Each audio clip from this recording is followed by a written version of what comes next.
Maybe you've been asked to be a champion for innovation, or perhaps you're the leader challenging others to innovate better. In this episode, how you can actually help new ideas get real traction. This is Coaching for Leaders, episode 512. Produced by Innovate Learning, maximizing human potential.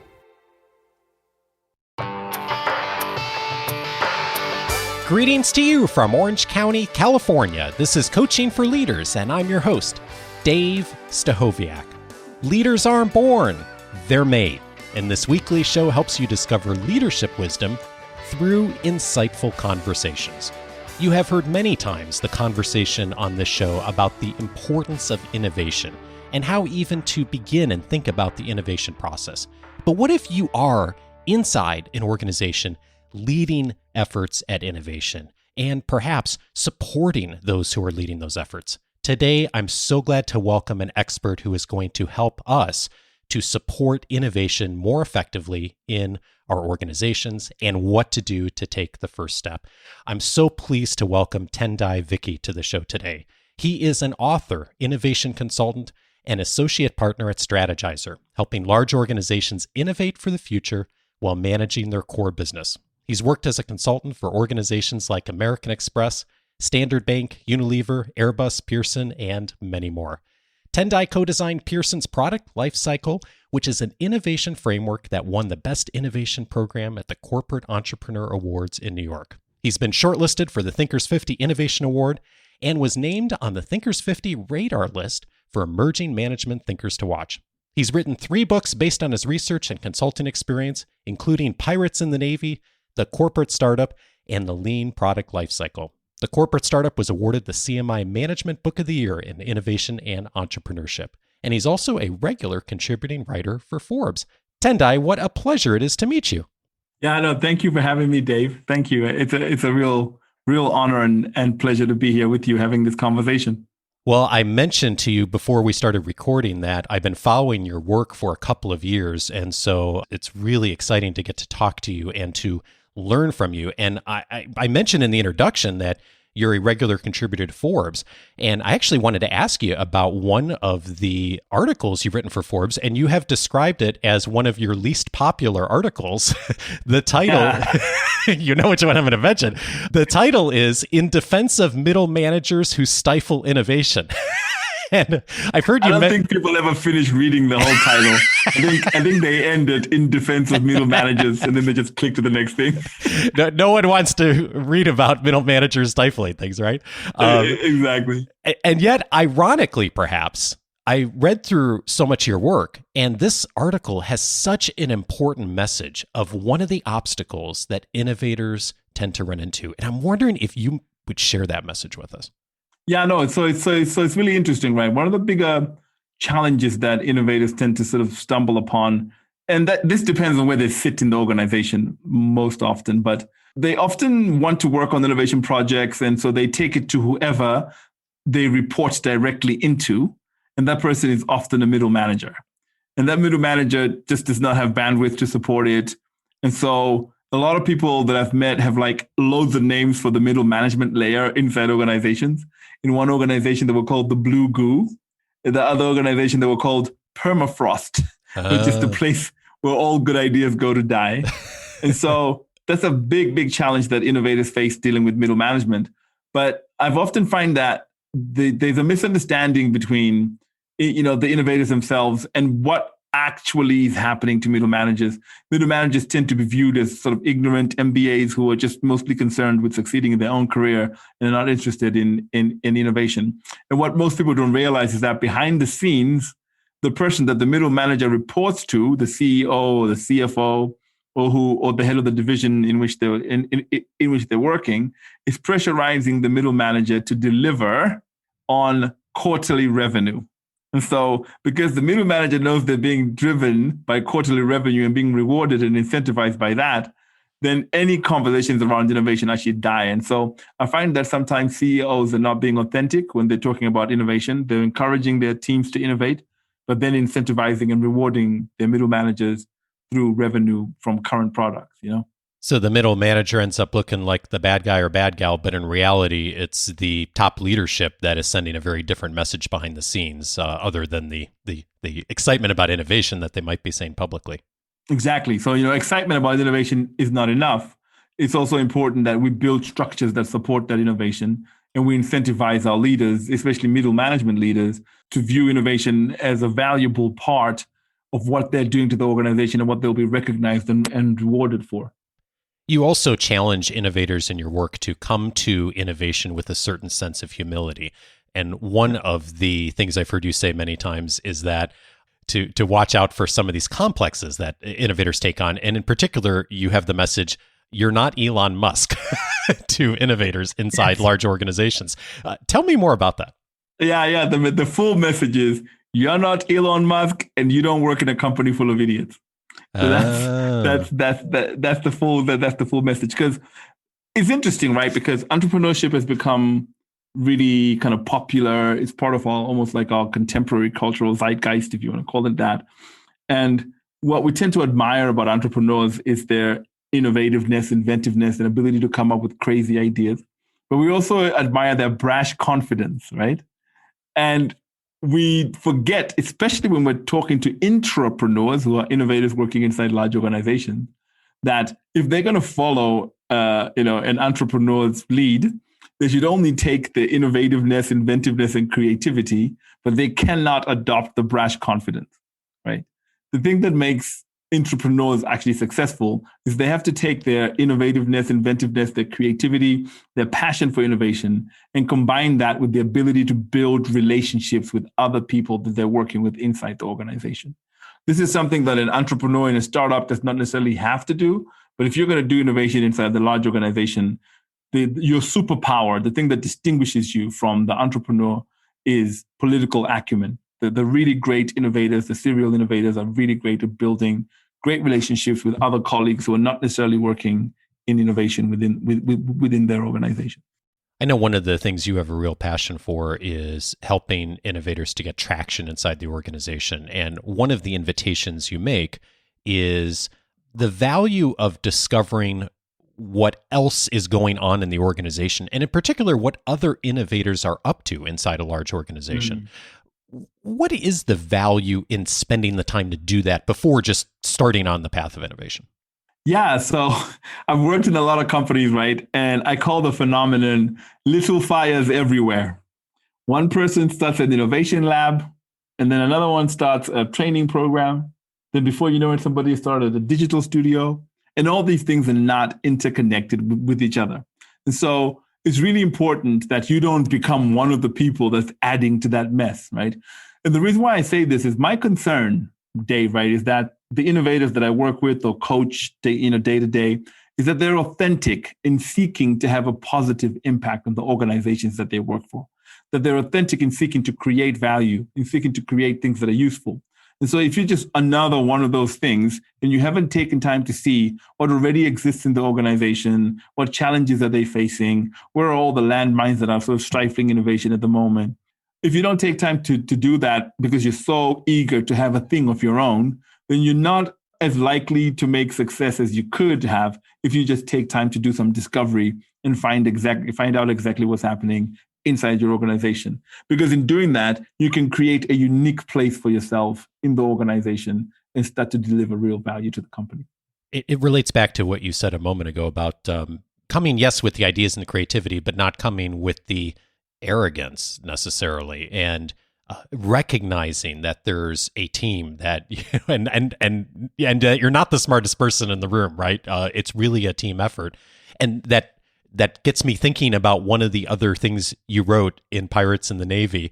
You have a warning for innovators, and you write this: sure, the CEO loves you, and sure, your program is looking really great right now, but you need to understand that while this is necessary support, it's not enough for you to succeed. It's probably less than 10% of what you'll need to succeed.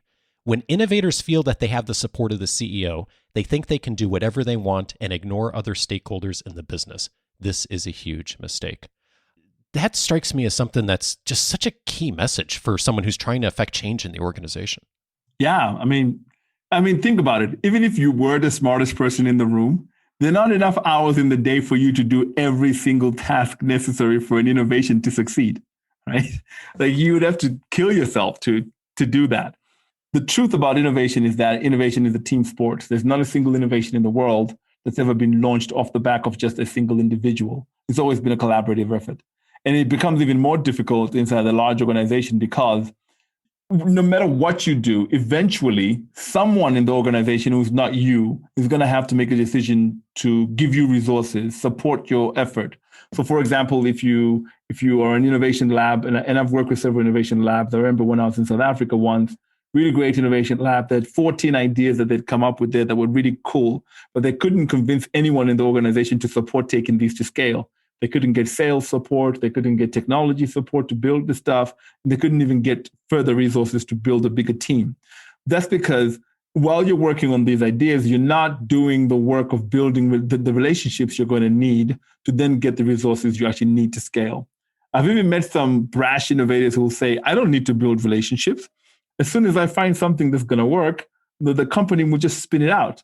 And I'm like, yeah, that's possible. But even creating a spin out requires collaboration with the core business. You're now going to need the lawyers to come in, corporate finance to come in, right? Somebody's going to have to make a decision that we're going to create a whole new corporate structure around your idea. And those people are people that you have to collaborate with. And so if you're working in a large organization, it's inevitable. It doesn't matter how much support you have, whether you're the smartest person in the room or whether you are Elon Musk, right? You will still need to collaborate with others to create something of value. Such an important call for relationships and building relationships, innovators.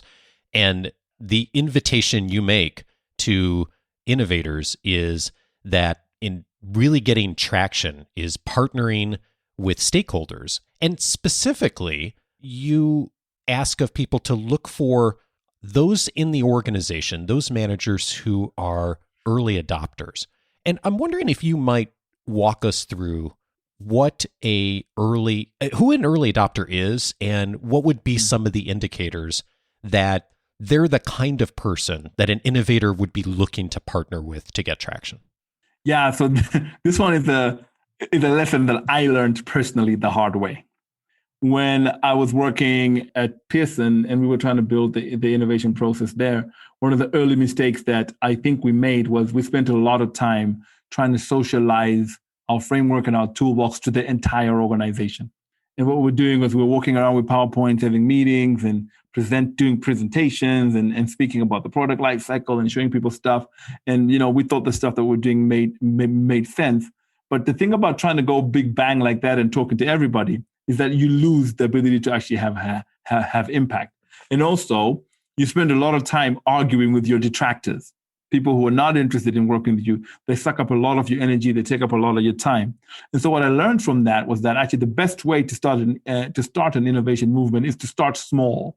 Don't try and go big too early. Try and just find like early adopters within your organization. And early adopters are those individuals who feel really strongly that the company needs to innovate. So they have a problem and they feel that the problem is something that's important to solve.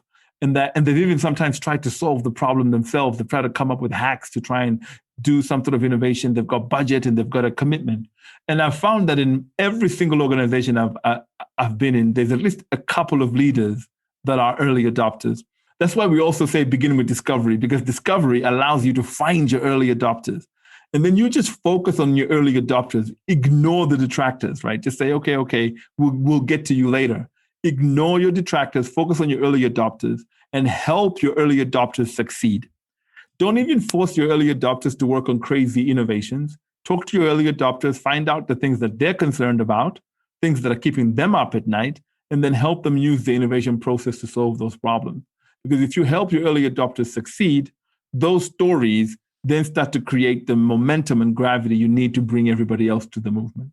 This strikes me as such a key point of being intentional, of, as you mentioned, setting aside the detractors and really zeroing on the people who are ready. I'm curious, when you think about the organizations you've worked with and helping innovators to identify early adopters, what is the language or the kinds of things that those early adopter managers inside an organization are saying that are good indicators that might be the person that is the place to start? Yeah, so there's a few characteristics there. I kind of adapted them from Steve Blank's definition of an early adopter for an actual product or innovation. So the first thing is, they have the problem. So an early adopter leader would be saying things like, man, this company cannot keep going the way it's going. I know that we're making money right now, but we probably need to start thinking about launching some new products and services to start creating some sort of new growth. So that's the kind of language they're using. And then they also recognize that, which is the second thing, right? They have the problem and they recognize that they have the problem. They kind of recognize that the company does not have enough innovation capabilities to succeed. So they'll be saying stuff like, yeah, I've just gone to the Lean Startup Conference, or I've just been to the Agile 100 conference, and I've learned all these things. I'm hoping the organization can adopt these practices.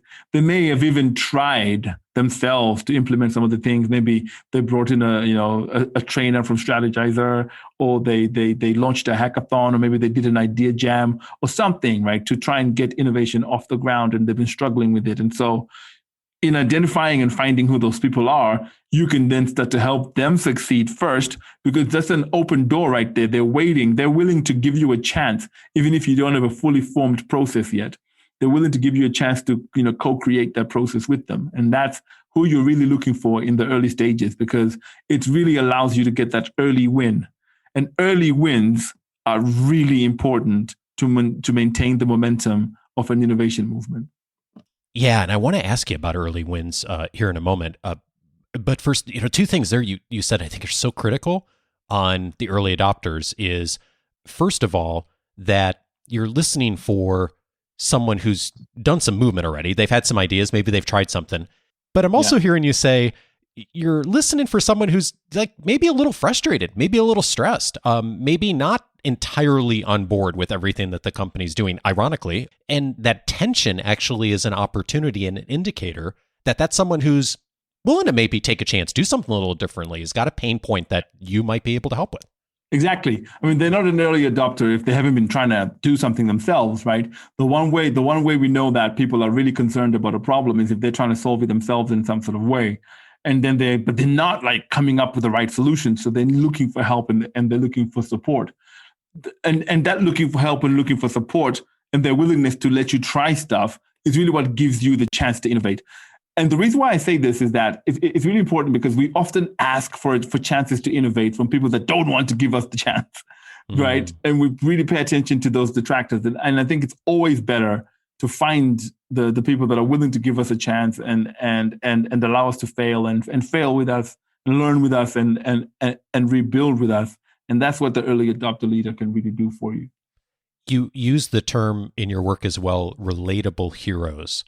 And yes. I was reading another part of Pirates in the Navy, and you write this: I've worked in teams that spend hours designing the best looking PowerPoint slides. Then they go on a sort of a political campaign of talks and meetings with stakeholders. During one such campaign, a skeptical stakeholder remarked that our team must not have had much to do because we had apparently invested a lot of time in our beautiful slide deck presentation. Ouch. Yeah. And I read that and I thought, wow, it is interesting how, as I'm thinking about situations I've heard of too, that oftentimes people think about making the good presentation and making the references to what Google's done and what Amazon's done and what Apple's done and all of the stories out there that are in the popular media. But they miss the part about relatable heroes. Tell me about that. Yeah, so the relatable hero really, really matters. And that's where the early win becomes really important. Because if you walk around with a PowerPoint presentation that says, look at what Google is doing, look at what Facebook is doing, and look at what Amazon is doing, you leave yourself open to the comment that we're not Google, Amazon, or Facebook. And that's a way for people to resist the things that you're actually saying. And so a lot of innovation teams that I've worked with, when they're walking around with their great PowerPoint presentation on their political campaign, they get asked questions like, where have you ever seen that work? And they'll talk about Amazon and Google, and they'll go, okay, we're not them. And then they'll say, have you ever seen that work in this company? And that's where things start to become difficult, because if you don't get an early win, and that's why we say work with an early adopter, make sure you get an early win, help them succeed. And as soon as you become successful, like the full statement is get an early win, then celebrate like crazy in public. And the reason why we say celebrate like crazy in public is we want to take that early win and use that story to talk about how innovation is succeeding within our organization. Because the power of storytelling really exists when people can see themselves in the protagonist, when they can see themselves in the hero, then the power of storytelling really works. If you can't recognize yourself in the hero, then the story is a little bit distant from you. And so then storytelling is not as effective. But if you can say to the company and to the leaders that we worked with Team X and Team X became successful, we could do the same thing for you. That becomes really powerful. And I think in the book, Scaling Excellence, there's a story in there about Claudia Kochka and the work she did at P&G, where she first started off by helping the Mr. Clean brand and helping the Mr. Clean brand become really successful. And only after she had become successful with that Mr. Clean brand and she was able to tell that story, did she then start to see more people get drawn to her design thinking movement. And that's really the kind of thing that we're talking about here for people to actually do. And it comes right back to what you said about early adopters, right? When the early adopter is inside the organization, you've had a win, you've solved a problem. All of a sudden, you have a story that's relatable, not just okay, someone else in our industry might have done something like this at some point. It's real. People can see themselves in that story. Exactly. And that's the fundamental role of why we work with early adopters. Early adopters are the launch pad. That's where we get the momentum to bring in the rest of the organization to our movement. And the reason why they're a good launch pad is because they allow us to create relatable stories. You gave the advice a moment ago to celebrate like crazy. What does that look like when it's done well? So celebrate like crazy looks like people might even go, oh, you guys are really overdoing this one thing you've done well.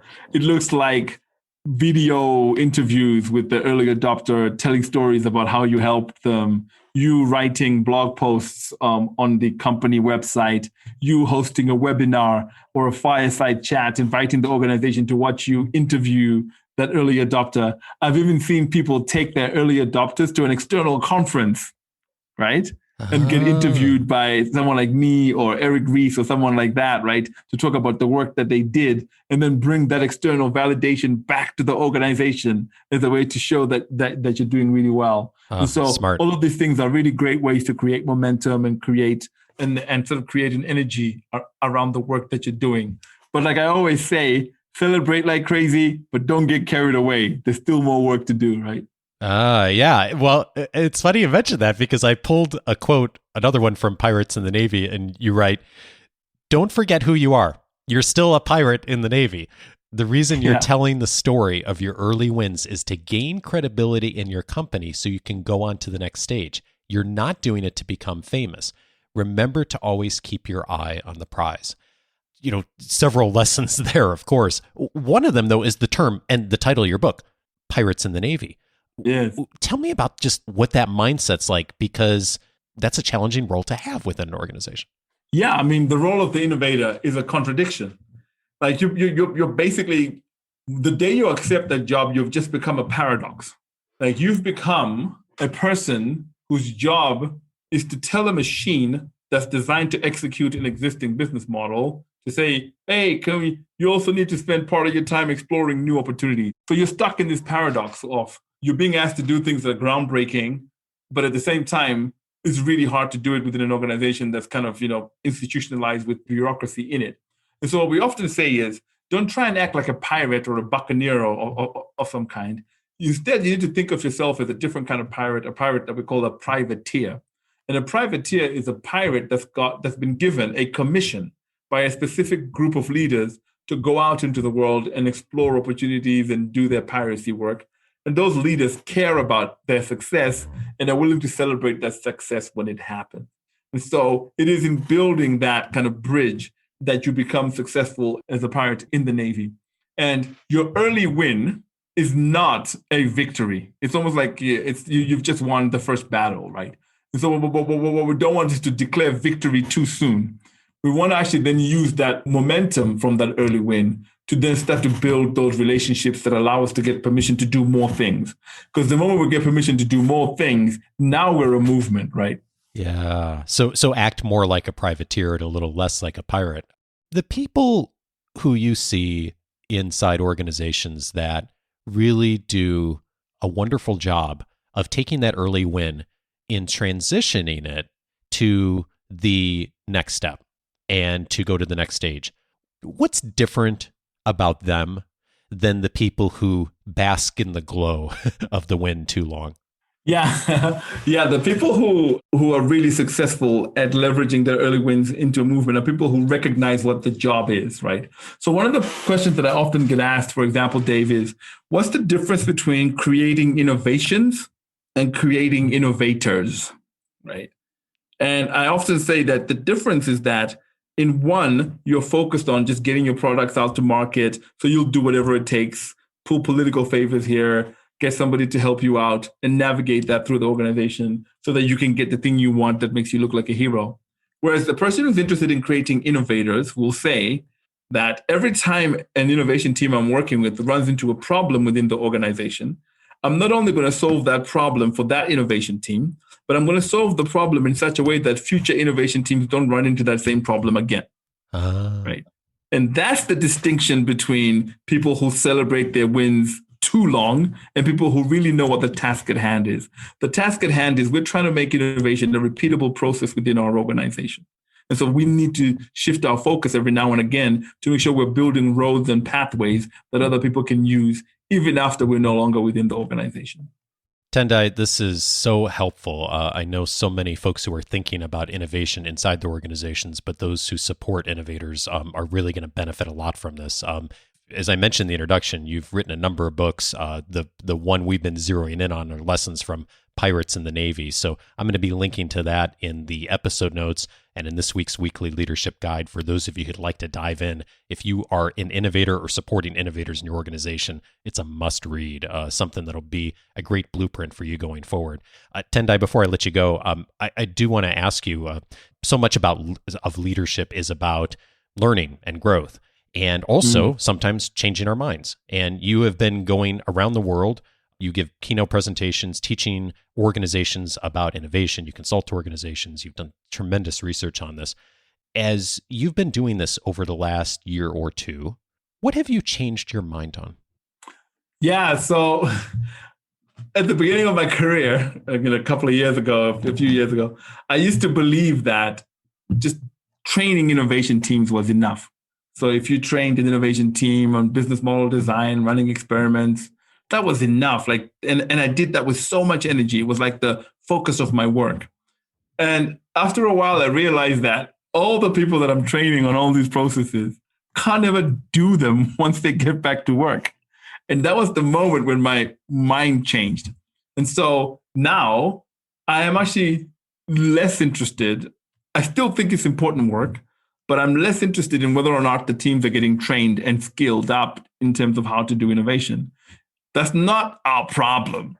Our problem is actually that they won't be able to use the skills anyway, even if they have them within the organizations that they're going to step into. And that's what shifted my thinking towards really tackling this question about how do we create innovators versus just how do we create innovations.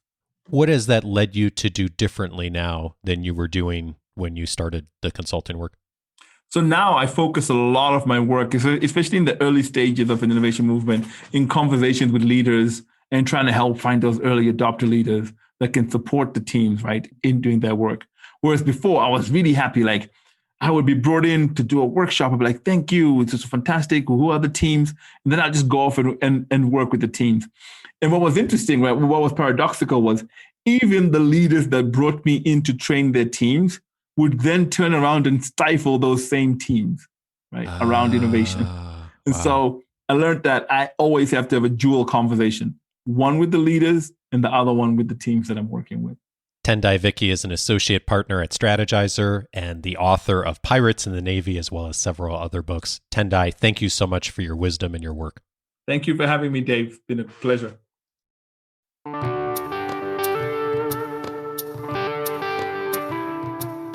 If you know someone who's an innovation leader, I'd encourage you to pass along this conversation to them. Tendayi and I thank you in advance if you do. In addition, I'd recommend 4 other episodes that if you are thinking about innovation or this conversation has been useful to you, I'd encourage you to check out. One of them is episode 418, The Way to Nurture New Ideas. My guest on that episode was Safi Bakal. Safi is the author of the book Loonshots. It is a fabulous exploration into the history of innovation in organizations.